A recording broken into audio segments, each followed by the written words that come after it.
운영체제가 메모리를 관리하는 주 목적은 제한된 크기의 메모리를 많은 개수의 프로세스가 서로 나누어서 효율적으로 사용할 수 있도록 잘 할당하는 것에 있습니다. 그래서 앞에서 살펴본 스와핑이라는 메모리 관리 기법은 한정된 크기의 메모리 내에 보다 많은 개수의 프로세스가 스케줄링되어 실행될 수 있도록 저장 장치의 일부 영역까지도 마치 메모리인 것처럼 확장한 개념이 되겠습니다. 그런데 스와핑은 기본적으로 프로세스 전체를 저장 장치로 저장했다가 복구하는 방식을 취하고 있기 때문에 실제 구현하는 데 있어서는 몇 가지 문제가 있습니다.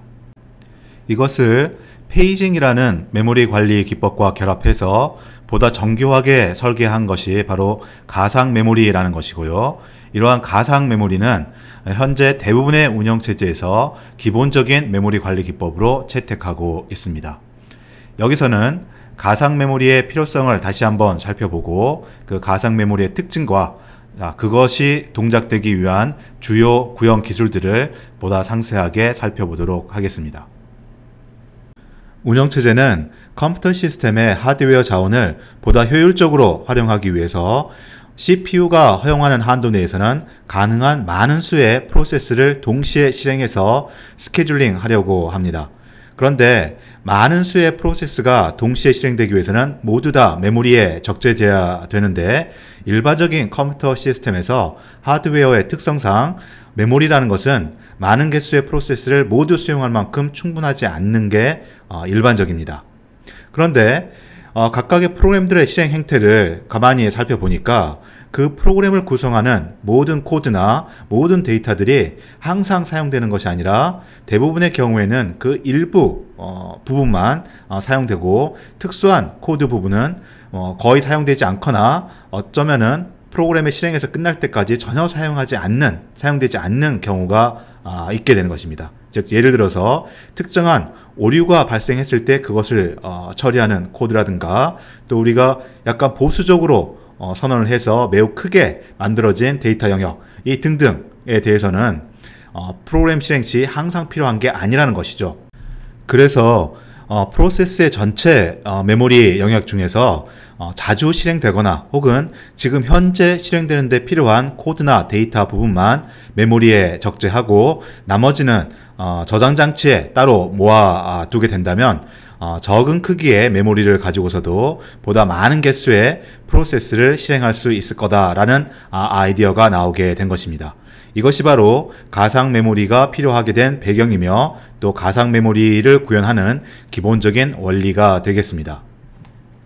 이러한 방식으로 메모리를 관리하기 위해서는 페이징에서도 언급한 것처럼 실행 시간에 런타임에 프로세스의 메모리 영역과 실제 메모리 사이에 주소 바인딩이 이루어져야 하겠습니다. 그래서 실제 메모리의 물리 메모리 주소라는 것과 프로세스의 논리 메모리 주소라는 것이 분리되어서 관리가 되어야 하고 그리고 저장 장치를 메모리의 확장된 영역으로 간주하기 위한 관리 기법이 필요하겠습니다. 즉 파일 시스템으로서 저장 장치를 사용하는 것이 아니라 특정한 하드디스크 영역을 메모리인 것처럼 사용하기 위한 관리 방법이 필요하게 되겠죠. 이렇게 함으로써 현재 프로세스에 실행한 코드 혹은 보다 자주 실행되는 코드와 데이터만을 메모리에 적재할 수 있게 되는 것입니다.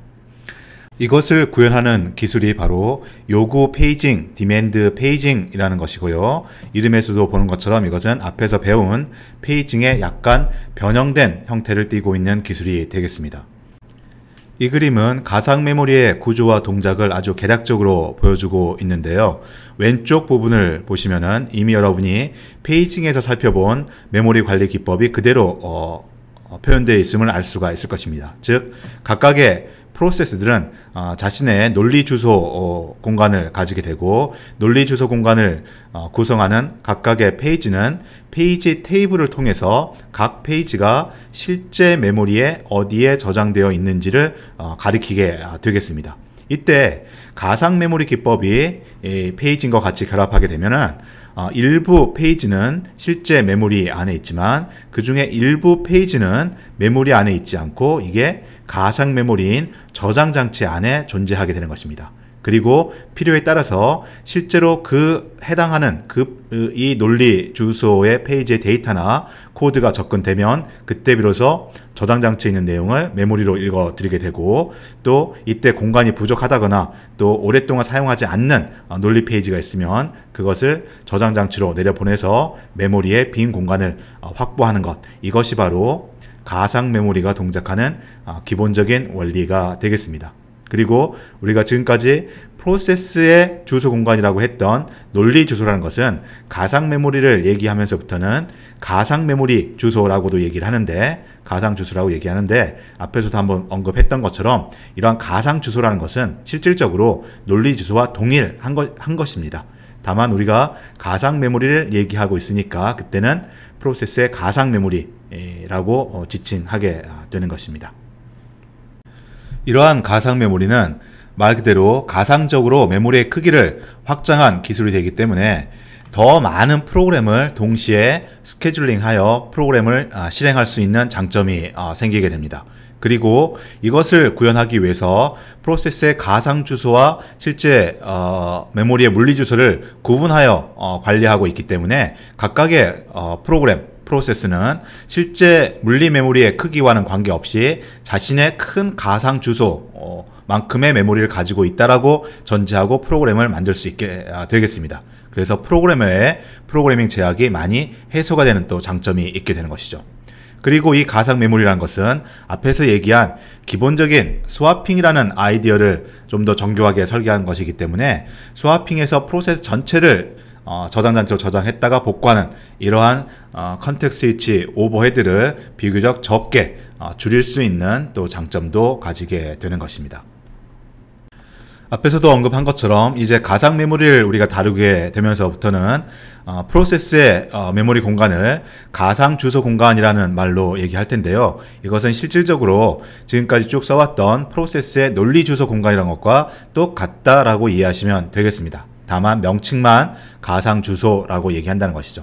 그래서 오른쪽 그림에 표시된 것처럼 여러분이 익히 알고 있는 프로세스의 메모리 구성 요소들, 텍스트, 데이터, 힙, 스택 등등이 바로 프로세스의 가상 주소 공간을 형성하게 되는 것입니다. 그래서 실제 이 프로세스가 실행될 때는 이 가상 주소를 MMU를 통해서 물리 주소로 변환을 한 이후에 그 메모리를 접근하는 이런 방식으로 동작하게 되겠습니다. 이와 같이 가상 메모리는 컴퓨터 시스템에서 언제나 부족할 수밖에 없는 메모리를 저장 장치의 영역으로까지 가상적으로 확대시켜준 아주 효과적인 메모리 관리 기법이라고 할 수 있겠습니다. 이 가상 메모리를 실제로 구현하기 위한 핵심 기술은 앞에서도 얘기한 바와 같이 디맨드 페이징이라는 것이고요. 이 디맨드 페이징은 앞에서 배운 페이징과 같이 논리 주소를 물리 주소로 변환하는 기법을 따르고 있습니다. 다만 일부의 페이지가 메모리가 아닌 저장 장치에 저장되어 있기 때문에 필요할 때, 즉 요구될 때는 그 페이지를 실제 물리 메모리로 읽어드리는 기법까지 포함하게 되겠습니다. 그리고 이러한 경우에는 실제 메모리상에는 다른 페이지들로 이미 다 채워져 있을 가능성이 많기 때문에 요구된 페이지를 적재하기 위해서는 기존의 어떤 다른 페이지를 이번에는 저장 장치로 빼내야 되는 이러한 필요성이 생기게 되겠습니다. 그것을 페이지 교체라고 얘기하는 것이고요. 어떤 페이지를 교체하느냐라는 것이 앞으로의 메모리 접근 성능에 큰 영향을 주게 되겠습니다. 그래서 우리가 가상 메모리를 이해한다라고 하는 것은 디맨드 페이징이 어떤 방식으로 동작하는지를 이해하는 것과 페이지 교체할 때 어떤 페이지를 선택해서 교체하는가라는 페이지 교체 알고리즘을 이해하는 것이 아주 중요한 부분이고 우리가 앞으로 수업하는 데 있어서 대부분의 내용을 차지하고 있는 것입니다. 디맨드 페이징은 페이징에서와 같이 프로세스의 논리 주소 영역을 페이지 단위로 구분하여 메모리에 할당을 하고 주소 변환을 하는 메모리 관리 기법입니다. 그런데 이 그림에서 보는 것처럼 모든 프로세스의 모든 페이지들이 이 메모리에 다 할당되는 것이 아니라 저장 장치에 있는 수압 공간, 그러니까 일반적인 파일 시스템과는 좀 다르게 유지되는 수압 공간이라는 데 같이 저장을 해놓고 필요할 때만 메모리로 적재하는 이런 방식을 취하고 있습니다. 그리고 이미 적재되어 있는 프로세스의 페이지라 할지라도 앞으로 사용할 가능성이 없거나 또는 새로운 것을 적재하기 위해서 메모리 공간이 부족한 경우에는 다시 수압 공간, 저장 장치에 있는 수압 공간으로 내려보내는 이런 방식으로 동작하는 게 바로 디맨드 페이징이라는 것입니다. 이럴 때 저장 장치로부터 메모리로 읽어드리는 동작을 수압인이라고 얘기하고, 메모리에 적재되어 있던 것들을 이후에 필요할 때 다시 올릴 수 있도록 저장 장치로 수압 공간으로 내려보내는 것을 수압 아웃이라고 얘기하게 되겠습니다. 그림에서 봤던 것처럼 디맨드 페이징, 즉 가상 메모리 동작의 기본은 페이징 플러스 스와핑이라는 것이 되겠습니다. 그런데 기본적인 스와핑하고의 약간 다른 점은, 기본적인 스와핑은 프로세스 전체를 저장하거나 복구하는 이런 방법을 취하고 있지만, 페이징에서는 페이지 단위로 저장하고 복구하게 되겠습니다. 그래서 스와핑에 필요한 시간이 크게 감소되는 이런 장점도 가지게 되는 것이죠.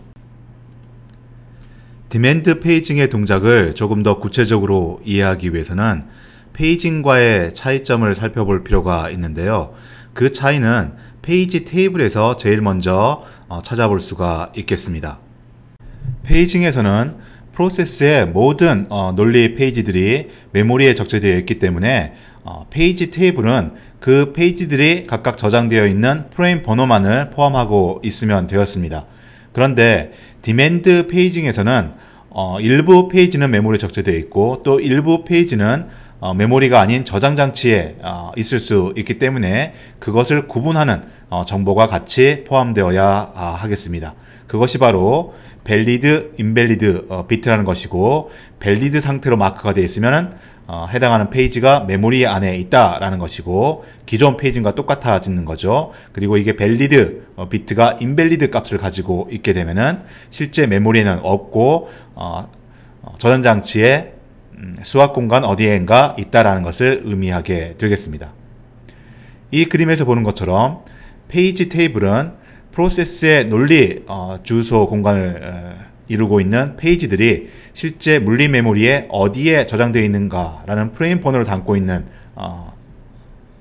그 자료 구조인데요. 이게 디맨드 페이징에서 이용이 되기 위해서는 실제 메모리에 적재되어 있는 페이지에 대해서는 여기 보는 것 같이 프레임 번호들이 이렇게 표시되어 있지만, 메모리에 적재되어 있지 않는 페이지들, 즉 내가 실제로 사용하는 논리 페이지임에도 불구하고 메모리에 없을 수가 되는데, 그때는 프레임 번호를 갖지 못하게 되는 것이고요. 그리고 그 페이지가 실제 메모리에 있는 것이 아니라 메모리에 없다라고 하는 인밸리드 마크가 이렇게 표시되게 되는 것입니다. 그래서 이 그림의 현재 상태는 이 프로세스의 8개의 페이지 중에서 3개만 0, 2, 5번 페이지만 이렇게 실제 물리 메모리에 각각의 어떤 특정 프레임 위치에 들어가 있다는 것을 표시하고 있는 페이지 테이블이 되겠습니다.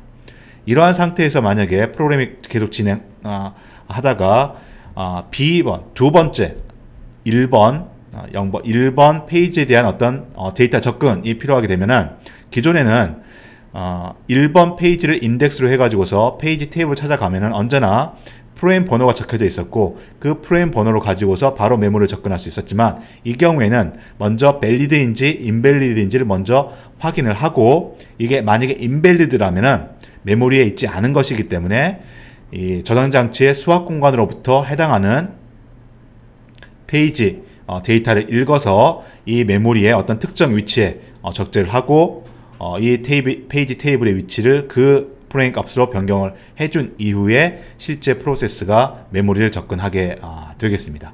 이것이 바로 디맨드 페이징이 동작할 때 페이지 테이블이 가져야 될 추가의 정보이며, 디맨드 페이징이 주소 변환을 하는 동작 방식이 되겠습니다. 이와 같이 페이지 테이블에 인밸리드로 표시되어 있는 페이지를 참조하게 되면 저장 장치로부터 해당 페이지의 데이터를 읽어 드려야 되는데요. 이러한 상황을 페이지 폴트라고 얘기합니다.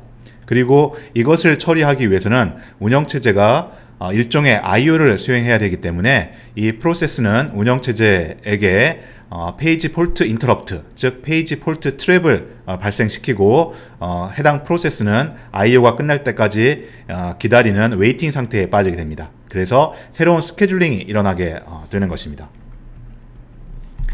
이 그림을 보시면 이러한 페이지 폴트의 처리 과정을 좀 더 구체적으로 설명하고 있는데요. 순서적으로 한번 따라가 보도록 하겠습니다. 먼저 프로세스가 쭉 실행을 하는 중에 어떤 새로운 데이터를 접근하기 위해서 주소를 보니까 새로운 페이지, 다른 페이지에 있는 데이터였습니다. 그러면 다시 한번 페이지 테이블을 접근을 해서 해당 페이지가 메모리에 어디에 들어있는 것을 알아내야 되는데 보니까 인베리드로 마크되어 있다는 것입니다. 참조해 보니까 이 마크가 인베리드로 되어 있다. 그러면은 이러한 상황에서 내부 인터럽트인 페이지 폴트 트랩이 발생하게 되는 것이고 이 페이지 폴트 트랩은 운영체제에 있는 인터럽트 핸들러에게 전달이 돼서 저장 장치로부터 해당하는 페이지에 대한 데이터를 읽는 IO 작업을 시작하게 되겠습니다. 그래서 저장 장치에 저장되어 있는 해당 페이지를 찾고 그 페이지를 메모리의 특정한 위치로 읽어 올리는 작업을 실행하게 되는 것입니다. 그리고 이게 다 끝나게 되면 그대로 바로 프로그램이 실행하는 것이 아니라 역시나 계속해서 메모리를 접근하기 위해서 페이지 테이블을 이용해야 되기 때문에 메모리에 해당 페이지가 적재되어 있다는 정보를 갱신해 줘야 됩니다. 그래서 그 다음 하는 작업이 페이지 테이블에 인밸리드로 마크되어 있고 아무런 값도 가지고 있지 않은 이 위치를 새로 불러 들어온 이 프레임 번호로 세팅을 해주고 인밸리드 마크를 밸리드로 바꿔주는 작업을 수행하게 되겠습니다. 그리고 이제 이 IO가 끝날 때까지 웨이팅 상태에 있던 프로세스를 다시 스케줄링 하기 위해서 재시작하는 인터럽트를 주는 것이죠. 여기서는 재시작하는 명령어라고 표시되어 있지만 실제적으로 이거는 웨이트 상태에 있다가 인터럽트가 발생을 해서 다시 레디 상태로 들어가고 기회가 되면 러닝을 하면서 자기가 처음 접근하고자 했던 그 데이터를 읽게 되는 것입니다. 바로 이 과정이 프로세스 입장에서는 단순히 메모리의 한 부분을 접근하는 거였지만은 페이지 테이블에서 바로 알 수가 없고 저장 장치로부터 읽어 들어야만 알 수 있는 상태로 빠지는 것.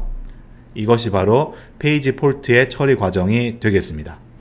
이처럼 가상 메모리는 메모리를 좀 더 확대해서 효율적으로 할당하는 관리를 할 수 있는 꽤 괜찮은 메모리 관리 기법이지만 각 프로세스의 입장에서 보면은 그 실행에 있어 가지고는 훨씬 더 복잡하게 되는 이런 문제점을 가지고 있습니다. 우리가 페이징에서 살펴봤지만 메모리를 참조하기 위해서 페이지 테이블 한 번 더 접근하기 때문에 프로그램의 프로세스의 실행 속도가 느려지는 문제가 있고 그것을 해결하기 위해서는 TLB라는 이 캐시가 매우 중요한 요소다라고 설명했습니다. 그런데 이 가상 메모리로 이제 메모리가 관리되는 경우에는 페이지 테이블을 두 번 참조하는 이 정도의 문제가 아니라 폴트가 나는 경우, 페이지 폴트가 나는 경우에는 메모리를 두 번 참조하는 것이 아니라 하드디스크와 같은 저장 장치에서 데이터를 읽어오는 시간, 즉 IO라는 시간 동안 프로세스의 동작이 멈춰지는 이런 문제가 발생합니다. 이때 저장 장치에서 데이터를 읽어오는 속도는 메모리를 접근하는 시간에 비해서 빨라야 1000배, 그리고 보통 10만 배, 100만 배 정도의 큰 차이를 가지고 있기 때문에 실질적으로 그냥 곧이곧대로 페이징, 디맨드 페이징이 동작하면서 간간히 이런 페이지 폴트가 발생한다라고 한다라면 이 프로세스의 실행은 현실적으로 실행 불가능한 상태에 빠지게 되는 것입니다.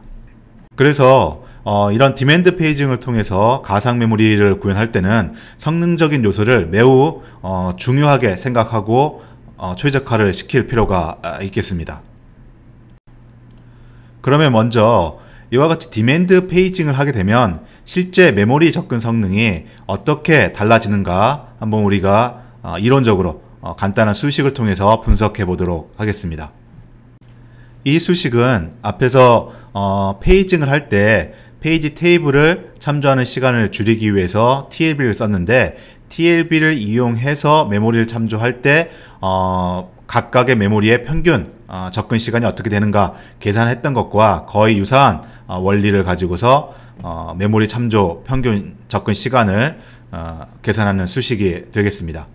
페이징에서는 TLB의 히트 확률에 따라서 메모리 접근 시간이 값이 달라지기 때문에 그 확률 값을 변수로 이용해서 평균 시간을 구했는데요. 여기서는 바로 페이지 폴트, 즉 메모리 안에 있지 않을 그 확률에 의해서 메모리 안에 있을 때의 시간과 메모리 안에 없을 때의 시간이 달라지기 때문에 페이지 폴트 레이트라고 하는 페이지 폴트 확률을 변수로 하여 평균 메모리 접근 시간을 계산하고 있는 수식이 되겠습니다.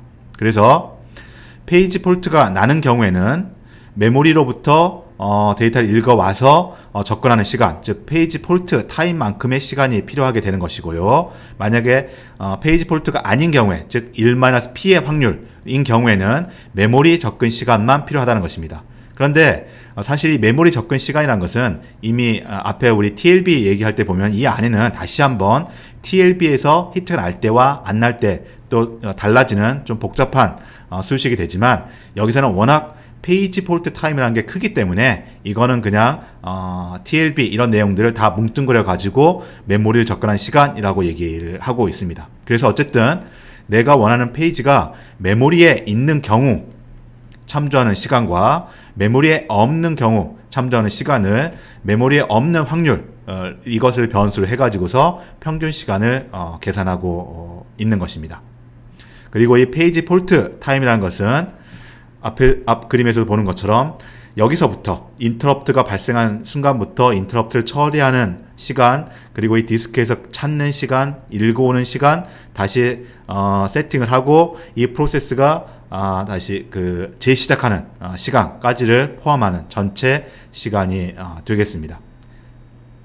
이 슬라이드는 디맨드 페이징의 유효 접근 시간, 평균 접근 시간을 계산하는 예인데요. 이것을 통해서 페이지 폴트라는 것이 어떻게 영향을 주는지를 우리 한번 대충 가늠해 볼 수가 있겠습니다. 여기서 메모리 접근 시간은 200나노세컨드로 주어졌고요. 페이지 폴트 처리 시간은 8ms로 주어졌습니다. 페이지 폴트 처리 시간은 디스크에서 읽어오는 시간, 인터럽트를 처리하는 시간, 프로세스가 다시 시작하는 시간, 이런 것들이 포함되는데 CPU가 인터럽트를 처리하고 프로세스를 다시 시작하는 시간에 비해서 저장장치에서 읽어오는 시간이 매우 크기 때문에 여기서는 저장장치에서 읽어오는 시간 정도로만 대충 계산을 하고 있습니다. 비록 요즘에는 하드디스크가 아니라 SSD와 같은 빠른 저장장치가 사용되고 있긴 하지만 그렇다 하더라도 보통 SSD인 경우에도 이 시간이 0.1ms, 즉 100 마이크로세컨드, 즉 200나노세컨드보다는 훨씬 더 큰 시간이 되고 있다는 것입니다. 바로 이 디맨드 페이징의 성능을 우리가 이해할 때 가장 눈여겨볼 것이 바로 메모리 접근 시간이라는 것과 저장장치, 그게 비록 SSD일지라 하더라도 저장장치의 접근 시간과는 엄청나게 큰 차이를 보이고 있다는 것입니다. 그래서 예를 들어 가지고 페이지 폴트 레이트, 페이지 폴트 확률이 1000분의 1, 즉 0.1%, 즉 99.9%의 확률로 모두 다 메모리에 있다 라고 가정을 했을 경우에 계산을 해보면은 유효 접근 시간, 평균 접근 시간은 8.2 마이크로세컨드가 됩니다. 이 8.2 마이크로세컨드는 메모리를 접근하는 200나노세컨드에 비해서 40배가 느린, 40배만큼 더 긴 시간이 되는 것입니다. 몇십 %가 아니라 40배라는 거죠. 그래서 이 예대로 만약에 프로그램이 실행된다면 프로그램의 실행 시간이 40배만큼 길어진다는 것입니다. 현실적으로 정상적인 프로그램 실행이 될 수 없는 것이죠. 여기서 눈여겨볼 것이 페이지 폴트 레이트가 0.1%라는 것입니다. 즉 99.9%의 확률로 페이지가 다 메모리에 있다 하더라도 이렇게 된다는 것이죠. 그 이유는 하드디스크의 저장장치의 이 처리 속도와 메모리의 처리 속도가 엄청나게 큰 차이를 가지고 있다는 것입니다. 그래서 우리가 거꾸로 계산해서 이 디맨드 페이징으로 인한 성능 저하를 만약에 우리가 10% 정도로만 한정을 하고 싶다. 즉 200나노세컨드 걸리던 것을 한 220나노세컨드 정도만 걸리게 좀 성능 저하를 줄이고 싶다라고 한다면 거꾸로 계산을 해보면은 이와 같은 이 확률이 페이지 폴트 확률이 퍼센트로 얘기하면 0.00025%, 즉 거의 99.99999 이런 정도의 확률로 메모리상의 페이지들이 존재해야지만이 이 정도의 성능을 맞출 수 있다라는 것입니다. 그래서 언뜻 보면 이런 성능적인 문제로 인해서 가상 메모리라는 아주 괜찮은 메모리 관리 기법을 실제 컴퓨터 시스템에서는 사용하기 어렵겠구나 라고 생각할 수 있는데, 앞에서도 얘기했던 것처럼 현재 대부분의 운영체제에서는 가상 메모리가 기본적으로 아주 잘 동작하고 있습니다. 그 말은 곧 실제 프로세스가 실행될 때 그 중에 일부 페이지만 메모리에 적재하고 있음에도 불구하고 99% 이상 그 메모리에 적재된 페이지 안에서 메모리 접근이 이루어진다라는 것입니다. 그 이유는 앞으로 우리가 공부하게 될 이런 디맨드 페이징을 잘 동작시키기 위한 운영체제의 아주 효과적인 페이지 교체 기법들이 잘 구현되어 있는 것이고요. 또 그보다 더 큰 이유는 특별한 운영체제의 어떤 관리 기법이 없다 하더라도 프로세스의 실행 특성상 메모리를 참조하는 데 있어서 지역성이라는 아주 원천적인 특성이 있습니다. 그래서 그것 때문에 어떤 프로세스든 대부분 다 일부의 페이지만 메모리에 적재해 놓고 있다 할지라도 거의 대부분은 그 일부 페이지만 가지고서 프로그램이 잘 실행된다라는 것이죠. 우리가 기회가 있으면 이 지역성이라는 특성도 컴퓨터 시스템이 동작하는 매우 중요한 동작 원리이기 때문에 여러분이 한번 공부해 둘 필요가 있겠습니다. 자, 어쨌든 디맨드 페이징이 실제 운영체제에 적용돼서 사용되기 위해서는 이 디맨드 페이징에 의한 성능 저하가 어느 정도 허용할 수 있는 수준으로 맞춰져야 되는데요. 그러기 위해서 먼저 고려하는 것이 저장장치로부터 읽거나 하는 이런 동작이 워낙 느리기 때문에 그쪽 부분에서 개선할 여지를 찾아보는 것이 되겠습니다. 그래서 저장장치에서 수압 공간으로 사용하는 이런 영역을 조금 더 효율적으로 관리를 해보자 라는 아이디어가 소개되고 있는데요. 첫 번째 있는 것은 거기서 데이터를 읽고 쓸 때 일반적인 파일 시스템보다는 좀 다른 방식으로 입출력을 하자라는 것입니다. 그래서 파일 시스템에서의 데이터 입출력 단위보다 좀 더 크게, 그래서 한 번에 많은 데이터를 읽어오니까 짧게 여러 번 읽어온 것보다는 더 빠르게 해보자라는 것과, 우리가 보통 파일 시스템은 파일의 속성 정보를 이용해 가지고서 파일 시스템의 디렉토리 트리를 탐색하고 하는 이런 과정들이 필요한데, 이 저장 공간, 수학 공간의 영역을 좀 더 직접적으로 마치 메모리의 주소를 접근하듯이 하는 이런 방식을 취함으로써 파일을 좀 더, 데이터를 좀 더 빨리 찾아서 읽어보자 라는 이러한 개선 방법을 생각하고 있습니다. 이렇게 수압 공간으로 만들어져 있는 저장장치를 접근하는 것이 파일 시스템을 접근하는 것보다 더 빠르기 때문에 이제 프로그램이 실행될 때 전체 이미지를 일단 수압 공간에다가 복사를 해놓고 수압 공간을 통해서만 페이징이 이루어지게, 디맨드 페이징이 이루어지게 되면은 프로그램 실행이 조금 나을 수 있다라는 점, 그리고 처음 실행할 때 전체를 복사하지 못하게 된다라면은 필요한 페이지만 파일 시스템을 통해서 파일을 통해서 읽어드리고 그 이후에는 수압 공간을 통해서 파일 시스템이 아니라 수압 공간을 통해서 이런 디맨드 페이징을 함으로써 프로그램의 실행 시간을 좀 개선해보자, 그러니까 요 디맨드 페이징의 성능을 개선해보자 라는 아이디어를 낼 수 있다는 것입니다. 그리고 또 다른 측면에서 프로세스의 메모리 공간을 살펴보면 그 데이터의 특성이 읽기 전용으로만 쓰이고 있는 데이터들이 있을 수 있다는 것입니다. 가장 대표적인 예가 프로그램 코드, 텍스트에 해당하는 부분인데요. 이 프로그램 코드는 변수가 아니기 때문에 계속 같은 값으로 유지하고 있습니다. 이 경우에는 메모리로 적재할 때는 저장장치로부터 읽어야 되는 것은 당연한 거지만, 만약에 메모리에서 내려가는 경우에, 즉 스왑 아웃되는 경우에는 변경되지 않은 데이터를 굳이 저장장치에 다시 저장할 필요는 없는 것입니다. 다시 메모리로 올라올 때 예전에 저장되어 있던 것들을 그대로 읽어오면 되니까요. 이런 경우에는 스왑인 방식을 좀 다르게 처리함으로써, 즉 스왑 인만 하고 스왑 아웃은 안 하게 함으로써 이 디맨드 페이징의 성능을 조금 더 개선해 볼 수도 있을 것입니다.